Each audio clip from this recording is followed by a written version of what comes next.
हाय, मैं ज्ञानेंद्र सिंह गौर, DAV school Sikar, class 10 chapter number 5 arithmetic progression मतलब AP part 2 में एक्सरसाइज 5.1 के बचे हुए क्वेश्चन सॉल्व करते हैं। ये आपको हमने पिछले वीडियो में फर्स्ट पार्ट में समझाया हुआ था कि ये क्या होता है। a+2d a+3d a+4d प्रथम पद सारवंतर a2 - a1 या t2 - t1 इस चैप्टर के फर्स्ट पार्ट में आपको समझाया हुआ है। अब आप देखेंगे 5.1 का थर्ड क्वेश्चन। 5.1 का थर्ड क्वेश्चन क्या है? क्वेश्चन पढ़ो। Check the following list of terms of AP if any of then from AP then find its common difference and write the next 4 terms। Question क्या बोल रहा है कि जो आपको सीक्वेंस दी गई है, आपको 3 आंसर ढूंढने हैं इसमें। सबसे पहले ये चेक करना है कि जो सीक्वेंस दी गई वो अर्थमेटिक प्रोग्रेशन है या नहीं। 5.1 एक्सरसाइज का थर्ड क्वेश्चन ये बोल रहा है आपसे जो आपको सीक्वेंस दी गई है वो AP है या नहीं। AP का मतलब अर्थमेटिक प्रोग्रेशन है या नहीं। अर्थमेटिक प्रोग्रेशन मीन समांतर श्रेणी है या नहीं। फिर यदि वो समांतर श्रेणी है तो आपको फर्स्ट टर्म निकालना है और D बतानी है। फर्स्ट टर्म का मतलब जो सीक्वेंस है उसका फर्स्ट टर्म बताना और D का मतलब कॉमन डिफरेंस बताना। जब A और D आपको पता चल जाएगा तो उसी सीक्वेंस के जितने पद दिए गए उसके नेक्स्ट मतलब अगले 4 टर्म चाहिए, अगले 4 पद ज्ञात करने हैं। आइए देखिए सॉल्व करते हैं क्वेश्चन। थर्ड का फर्स्ट पार्ट क्या है? थर्ड का फर्स्ट पार्ट है 2, 5/2, 3, 7/2 ... ये दे रखा है। सबसे पहले आपको ये चेक करना है कि जो अपने को ये सीक्वेंस दी है ये AP है या नहीं। Check whether given sequence AP। आपको ये जो सीक्वेंस दी गई ये पहले ये चेक करना है कि ये समांतर श्रेणी है या नहीं है। तो समांतर श्रेणी चेक करने के लिए हमने आपको क्या बताया था, अपन जो टर्म लेते हैं उसके नेक्स्ट टर्म में से बिफोर टर्म माइनस करके 5/2 से 2 माइनस करके देखेंगे। 3 में से 5/2 माइनस करके देखेंगे। 7/2 से 3 माइनस करके देखेंगे। यदि इनके डिफरेंस सेम हो, इन टर्मों का डिफरेंस यदि सेम है तब तो वो क्या आर इन AP मतलब समांतर श्रेणी में है, अन्यथा नहीं। तो आओ चेक करते हैं कि ये AP है या नहीं। तो सबसे पहले आप निकालेंगे D1 का मतलब जो फर्स्ट डिफरेंस है। तो कैसे निकालते हैं डिफरेंस, हमने आपको पता है A2 - A1। A2 कितनी है 5/2। फॉर्मूला बार बार लिख लें क्या? चल तो लिखते हैं एक बार। A2 - A1 तो A2 की जगह पे क्या आएगा 2 का मतलब सेकेंड टर्म। तो 5/2 माइनस A1 2। जब आप इसको सॉल्व करोगे तो LCM कितना आएगा 2। तो 5 - 4 कितना बच गया 1/2। D1 कितना मिल गया 1/2। फिर D2 निकालेंगे। D2 का मतलब क्या हुआ सेकेंड टर्म है, third term minus second term. Third term क्या है मतलब A3 - A2। A3 मतलब तीसरे में से दूसरा माइनस करना है, A3 - A2। A3 कितना है 3 माइनस A2 कितना है 5/2। LCM ले लो कितना आएगा 2। तो 6 - 5 = में 1/2। ये 6 सबके समझ में आ गया होगा। इस 3 के डिवाइड में क्या एज्यूम करोगे, मतलब 3 के डिवाइड में आप क्या मानोगे 1। उस 1 का 1 से 2 को डिवाइड करोगे 2 टाइम। 2 का 3 से मल्टीप्लाई किया 6। फिर 2 से 2 को डिवाइड किया 1 का 5 से मल्टीप्लाई किया 5। तो 6 - 5 1/2। तो अपन देख रहे हैं D1 का मान भी 1/2 है और D2 का मान भी 1/2 है। मतलब इनका डिफरेंस भी 1/2 था और इनका डिफरेंस भी 1/2 आ गया। एक और बच रहा है उसको भी चेक कर लो। D3 का मतलब क्या हो जाएगा A4 - A3 मतलब 7/2 माइनस 3। 7/2 माइनस के 3। तो 2 LCM डिवाइड में इसके क्या मानोगे 1। 2 से 2 को डिवाइड करोगे 1 तो यहाँ आ जाएगा 7 माइनस 1 से डिवाइड करोगे तो 2 टाइम 2 का 3 से मल्टीप्लाई करोगे 6 तो कितना आ गया 1/2। अब आप देख रहे हैं इन दोनों का डिफरेंस भी कितना आ गया 1/2। तो आप नीचे लिख सकते हो d1 equal to d2 equal to d3। जितने भी टर्म दिए थे उनके कॉमन उनके बीच का जो डिफरेंस है वो सार अंतर है। सार का मतलब सभी, अंतर का मतलब जो बीच का डिफरेंस है। सभी डिफरेंस कैसे हैं समान। तो आप लिखोगे d1 equal to d2 equal to d3। तो इसका मतलब जो सीक्वेंस है वो किसमें है AP में RN AP, मतलब समांतर श्रेणी में RN AP। जो अपने को सीक्वेंस दी गई वो किसमें है AP में है। जब AP में है तो इसके बाद क्या करना, आपने फिर क्वेश्चन चेंज किया तो उसने इफ सीक्वेंस इन RAP, अगर वो सीक्वेंस AP में है मतलब जो पद है वो AP के हैं तो आपको नेक्स्ट 4 टर्म चाहिए। कितने टर्म चाहिए नेक्स्ट 4 टर्म। तो आपको दिए कितने हैं A1 दिया है, मतलब T1 दिया है, T2 दिया है, T4 दिया है, T1 दिया, T2 दिया, T3 दिया, T4 दिया। यहाँ पे किसका नंबर आएगा T5 निकालना है, T6 निकालना है, T7 निकालना है और T8 निकालना है। उसने क्या कहा नेक्स्ट 4 टर्म। तो अपने को 4 तो दे रखे 1 2 3 4। 5वां पद T5, 6वां पद T6, 7वां पद T7 और 8वां पद T8। तो देखो नेक्स्ट 1 2 3 4 टर्म हो गए। अब आपको नीचे क्या निकालना है T6 निकालना है। क्या निकालना है T6। T6 को आप क्या लिखोगे A प्लस कितने D प्लस होगा, इसमें कितने दे रखा है 6 दे रखा है। 6 में से 1 माइनस करोगे क्या बचेगा 5। तो A के साथ में कितना प्लस होगा 5D। अब A की जगह कितना आएगा, A की जगह जो फर्स्ट टर्म है, फर्स्ट टर्म कितना है 2, फर्स्ट टर्म कितना है 2। तो इसकी जगह पे क्या आ जाएगा 2 प्लस 5 इंटू D। D आपने कितने सारे निकाल लिए D1 1/2, D2 1/2, D3 1/2। तो ये सब इक्वल है equal to D equal to 1/2। यही तो अपने को बताना था D1 D2 D3 equal to D, मतलब ये तीनों D के इक्वल है। D कितनी है 1/2। तो कॉमन डिफरेंस कितना हो गया 1/2। तो इस D की जगह पे क्या आ जाएगा 1/2। That's all. आगे करते हैं प्लस 5 का 1 से मल्टीप्लाई करोगे तो 5/2। एलसीएम कितना आ जाएगा 2। डिवाइड में क्या एज्यूम करोगे 1। एज्यूम का मतलब 2 के डिवाइड में क्या मानोगे आप 1। जब 1 से 2 को डिवाइड करोगे तो 2 टाइम 2 का 2 से मल्टीप्लाई किया तो 4, फिर 2 से 2 को डिवाइड किया 1 टाइम, 1 का 5 से मल्टीप्लाई किया तो 5। तो ये कितना हो जाएगा 9/4 प्लस 5 9/2। तो T6 कितना आ गया T6 आ गया 9/2। फिर क्या निकालना T6 निकाल दिया। आपको T5 भी तो निकालना है। T5 इधर निकाल देते हैं, T5 T6 T7 T8 उधर निकाल देंगे। T5 कितना निकलेगा, T5 को आप क्या लिखोगे A प्लस 4D। ये टर्म मिस हो गया बीच में T5, पहले कौन सा निकाल दिया T6। कोई दिक्कत नहीं आएगा तो यही। अब अपने को क्या निकालना है T5 निकालना है। तो T5 को क्या लिखोगे 5 में से 1 कम किया तो 4D। तो A की जगह पे कितना आएगा 2 प्लस 4 इंटू D। D की जगह पे आप क्या लिखोगे D की जगह लिखोगे आप 1/2। क्या लिखोगे 1/2। तो 2 प्लस 2 से ये 4 कट जाएगा, 2 टाइम 2 प्लस 2 तो कितना आ गया T5 कितना आ गया T5 आ गया 4 और T6 आ गया 9/2। कितना आ गया 9/2। अब क्या निकालना है T7। कितने टर्म चाहिए थे आपको 4 टर्म चाहिए। तो T5 ये निकल गया, T6 ये निकल गया, T7 देखते हैं अपन। T7 को आप क्या लिखोगे A प्लस 7 में से 1 माइनस करोगे तो क्या बचेगा 6।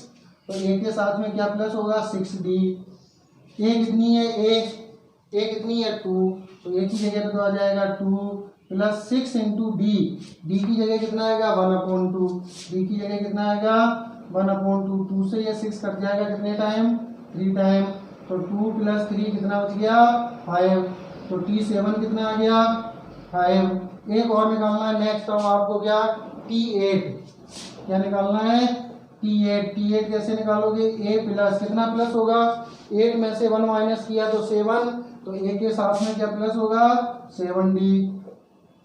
ए कितनी है, ए 2, ए कितनी है 2 प्लस 7 इंटू बी, बी कितनी है डी, D1 D2 D3 सब इक्वल है, कितनी है डी 1/2, तो यहाँ पे आ जाएगा 1/2, तो 2 प्लस 7 का 1 से मल्टीप्लाई किया तो 7/2, 2 LCM, इसके डिवाइड में क्या है ज्यूम करोगे मतलब क्या मानोगे 1, जब 1 से 2 को डिवाइड करोगे कितने टाइम होगा 2 टाइम, 2 का 2 से मल्टीप्लाई किया तो 4, 2 से 2 को डिवाइड किया 1, 1 का 7 से मल्टीप्लाई किया तो 7, तो ये कितना आ गया 11/2। तो अब इस सीक्वेंस का फिर क्वेश्चन सुन लो, उसने क्या कहा था, किसी सीक्वेंस को आपको कितने टर्म दिए गए 4, उन 4 टर्म को पहले आपको ये चेक करना था कि ये जो सीक्वेंस है वो अर्थमेटिक प्रोग्रेशन है या नहीं। तो उसकी पहचान के लिए जितने भी टर्म सीक्वेंस के टर्म दिए उनके बीच का डिफरेंस निकालते हैं। तो D1 कैसे निकालेंगे, T2 माइनस T1 करके, D2 कैसे निकालेंगे T3 माइनस T2 करके, मतलब A2 minus A3 minus A2, D3 कैसे निकालेंगे T4 माइनस T3 मतलब A4 माइनस A3। फिर आप देखते हैं 1/2 1/2 1/2 सभी इक्वल हैं, इसका मतलब ये RN AP जो सीक्वेंस दी गई वो किसमें है, AP में है। जब उसने ये कहा था यदि वो AP है तो उस AP के नेक्स्ट कितने टर्म चाहिए, 4 टर्म चाहिए। तो अपन देखो यहाँ निकाले, इस AP के नेक्स्ट 4 टर्म क्या होंगे T5 T6 T7 T8। T5 क्यों आया, क्योंकि अपने को 4 टर्म तो दे रखे 1 2 3 4 के बाद किसका नंबर आता 5 का, तो आपको T5 याद करना था, फिर T6 याद करना था, T7 याद करना था और T8 याद करना था। तो T5 क्या होगा, T5 कैसे निकालोगे, T5 equal to A plus A कम करके जोड़ेंगे 4D, कैलकुलेशन कर ली। फिर T6 कैसे निकालोगे, A कम करके D जोड़ दिया तो 5D, कैलकुलेशन कर ली। फिर T7 कैसे निकालोगे, A प्लस A कम करके ऐड कर दिया, कैलकुलेशन कर ली। फिर T8 A कम करके 7D प्लस कर दिया, कैलकुलेशन कर ली। इस प्रकार इस क्वेश्चन के 1 2 3 4 पद आपके नेक्स्ट मिल गए। क्वेश्चन नंबर 3 का सेकंड पार्ट क्या है, sequence -1/2 coma -1/2 coma -1/2 coma -1/2।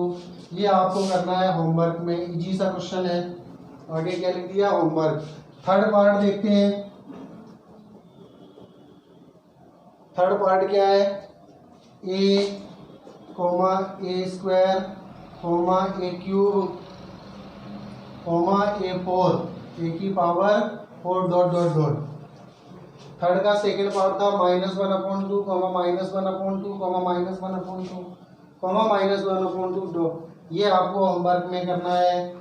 Second question number third का थर्ड पार्ट है A की पावर 2 A की पावर 3 A की पावर 4 डॉट डॉट डॉट। सबसे पहले आपको ये चेक करना है कि ये AP है या नहीं। तो क्या निकालते हैं उसके लिए D1 कैसे निकालोगे, second term minus first term, मतलब T2 माइनस T1 या A2 माइनस A1। तो T2 क्या है A² माइनस T1 क्या है A। तो A² से A माइनस तो होगा नहीं, आप ये कह सकते हैं A कॉमन ले लिया। क्या ले लिया, A कॉमन ले लिया। तो A² में जब A का भाग दोगे तो क्या बचेगा A, मतलब A² को जब A से डिवाइड करोगे तो क्या बचेगा A, फिर A को जब A से डिवाइड करोगे तो क्या बचेगा 1। तो D1 की वैल्यू कितनी आई, A ब्रैकेट में A-1। फिर क्या निकालना D2 कैसे निकालोगे, T3 माइनस T2। T3 क्या है A की पावर 3 माइनस T2 क्या है A की पावर 2 A की पावर 2। अब इसमें से आप क्या कॉमन लोगे, A की पावर 2, क्या कॉमन लोगे A की पावर 2। जब A की पावर 3 में A की पावर 2 का भाग दोगे तो क्या बचेगा, इधर देख लो आप, A की पावर 3 डिवाइड में A की पावर 2। तो इसका मतलब हुआ A कितनी बार लिखोगे, छोटी क्लास वाला बता रहे हैं आपको एक बार, A इंटू A कट गया तो कितना बच गया A। तो ये हुआ, ये क्या कह लो 3 में से 2 माइनस करें तो 1 बचेगा, तो A हो गया माइनस A की पावर 2 में जब A की पावर 2 का भाग दोगे तो क्या आएगा 1। अब आप यहाँ पे देखते होंगे ये देखो d1 की वैल्यू क्या है, a ब्रैकेट में a माइनस वन, और d2 की वैल्यू क्या है, a स्क्वायर ब्रैकेट में a माइनस वन। क्या ये आपको दोनों इक्वल लग रहे हैं? नहीं है ना। ये टर्म तो सेम है ब्रैकेट वाला, a माइनस वन और a माइनस वन तो सेम है, लेकिन यहाँ a की पावर 1 है, यहाँ a की पावर 2 है, तो ये इक्वल नहीं है। तो आप क्या लिखोगे नीचे, d1 is not equal to d2, मतलब d1 और d2 आपस में बराबर नहीं है। जब बराबर नहीं है तो ये क्या नहीं होगी, AP नहीं होगी। तो आप क्या लिखोगे, नो। ये हो गया आपका थर्ड पार्ट। थर्ड का fourth part, question number third का फोर्थ पार्ट क्या है? फोर्थ पार्ट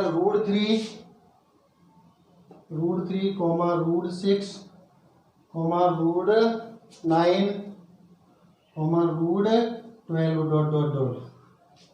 तो सबसे पहले आपको वही चेक करना है कि ये AP है या नहीं। तो AP आने के लिए क्या करते हैं, d1 equal to T2 minus T1, T2 minus T1। T2 क्या है, √6 माइनस T1 क्या है, √3। अब देखो आप √6 को क्या लिख सकते हैं, √3 इंटू √2, √3 इंटू √2 लिख सकते हो आप 6 को, क्योंकि एक रूट के भीतर 3 इंटू 2 6 हो जाएगा, माइनस √3। हमने समझाने के लिए लिखा नहीं, आप डायरेक्ट यहाँ पे √3 कॉमन भी ले सकते हो। हम तो ये समझाने के लिए लिखा, कई लोगों के समझ में नहीं आएगा। अब आपको क्या कॉमन दिख रहा है यहाँ, √3, तो √3 कॉमन लोगे तो अंदर क्या बचेगा, √2 माइनस का, और √3 को √3 से डिवाइड करोगे तो 1। तो d1 कितना निकला, √3 ब्रैकेट में √2 माइनस के 1। फिर क्या निकालना आपको, d2 कैसे निकालोगे, t3 माइनस के t2। t3 क्या है, √9 का स्क्वायर रूट कितना होता है पता है आपको, √9 माइनस के √6, √9 माइनस के √6। अब आप देखोगे √9 को आप 3 भी तो लिख सकते हो, मतलब 9 का स्क्वायर रूट कितना होता है 3, और अभी 6 को हमने बताया था क्या लिख सकते हो आप, √3 इंटू √2, √3 इंटू √2। और 3 को क्या लिख सकते हैं, 3 को आप लिख सकते हैं √3 इंटू √3। आपको इतनी कैलकुलेशन करने की जरूरत नहीं है, आपके अगर समझ में आ रहा है कि हम यहाँ से √3 कॉमन ले लें 100% सही है। हम तो ये समझाने के चक्कर में 3 को बार बार लिख रहे हैं, √3 इंटू √3 माइनस √3 इंटू √2। अब आपको क्या कॉमन दिख रहा है, √3 ले लिया कॉमन, अंदर क्या बच जाएगा, √3, और यहाँ से क्या बच जाएगा, माइनस के √2। अब आप देखो मैच करो, d1 क्या है, √3 ब्रैकेट में √2 माइनस 1, और d2 क्या है, √3 ब्रैकेट में √3 माइनस √2।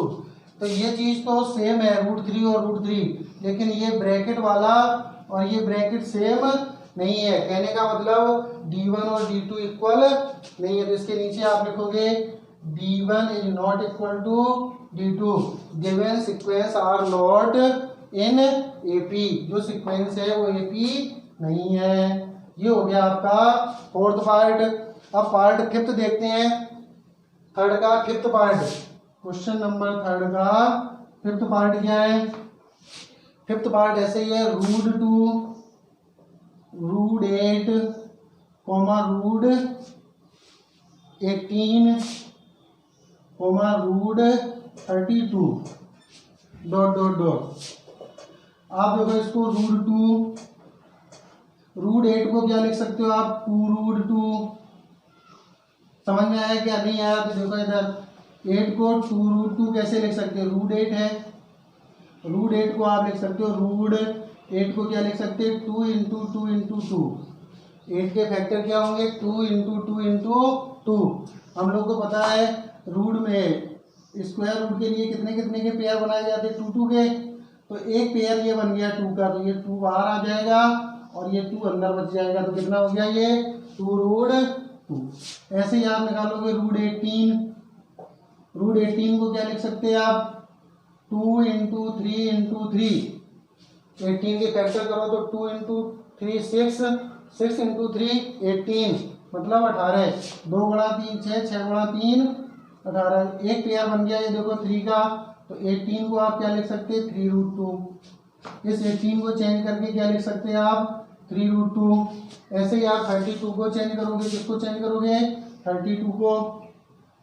तो जब √32 को चेंज करोगे तो क्या लिखोगे 32 को 2 × 2 4, 4 × 2 8, 8 × 2 16, 16 × 2 32।